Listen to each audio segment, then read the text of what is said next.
বগুড়ায় আমি বক্তব্য রাখতে গিয়ে বললাম, বর্তমান প্রধানমন্ত্রী, আমি যা বলি আমার তা মনে থাকে এবং রেকর্ড আছে, হাজার হাজার মানুষের সামনে বলেছি। কোন পত্রিকা এরকমের বেকায়দা রিপোর্ট করে না যেমন আজকে আপনি করেছেন, পিটাইয়ে দিল্লি পাঠাবো। কি আর কেউ করেছে রিপোর্ট?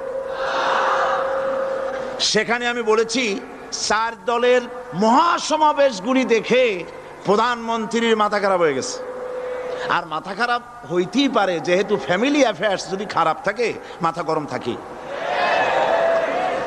আমি সেখানে বলেছি প্রধানমন্ত্রী তিনি বলেছেন 4 দল একত্রিত হয়ে বাংলাদেশটারে পাকিস্তান বানাবে। দেখছেন না পত্রিকায়? আমি বলেছি দেখেন, একটা দেশের প্রধানমন্ত্রী মিথ্যা কথা বলেন, আমি এই রকমের কথা বলবো না, তবে উনি যা বলেন তা কিন্তু সত্য নয়। মিথ্যাবাদী আমি বলতে পারি না, বলবোই না, তবে যা বলেন তা সত্য নয়। আস্তে করে বলছি। উনি বলছেন দেশটারে পাকিস্তান বানাবে 4 দল। আমি বললাম বিগত 21 বছর যারা দেশ চালাইছে তারাই তো 4 দলের মধ্যে আছে না নাই? পাকিস্তান বানাইছে তারা? আচ্ছা আপনারা বলেন পাকিস্তান কাছে না হিন্দুস্তান কাছে? আমি বলেছি যদি বাংলাদেশকে কেউ পাকিস্তান বানাতে চায় তাহলে সর্বপ্রথম কাশ্মীর পাকিস্তান হতে হবে, তারপরে হিন্দুস্তানকে পাকিস্তান হতে হবে। এটা যেমন সম্ভব নয়, কিয়ামত পর্যন্ত বাংলাদেশ পাকিস্তান হওয়া সম্ভব নয়।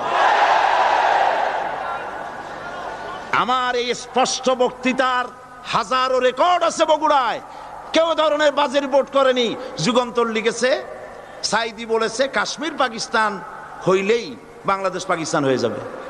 আমি ওই দিন ঢাকায় এসেই যুগান্তর পত্রিকার চিফ রিপোর্টারকে টেলিফোন করে বলেছি আপনি একটা ভুল রিপোর্ট আপনার সাংবাদিক করেছে বগুড়া থেকে, জাতি বিভ্রান্ত হবে।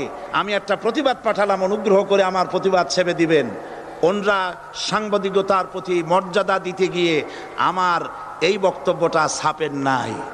তার মানে হলো আমার বিরুদ্ধে যদি কেউ কথা বলে হুবহু ছাপা হবে, আর আমি যদি সেলফ ডিফেন্স দিতে চাই বস্তুনিষ্ঠভাবে আমাকে কভারেজ দেওয়া হবে না। এটাই হলো তাদের সবচাইতে আমার প্রতি ক্ষোভ। এবং তারা চায় আমাকে জনগণ থেকে বিচ্ছিন্ন করতে, কিন্তু জনগণ থেকে আমাকে বিচ্ছিন্ন করা যাবে না। কারণ আমার আকর্ষণে মানুষ আসে না, আকর্ষণ হলো আল্লাহর কোরআন। জনগণকে বিচ্ছিন্ন করা যাবে না।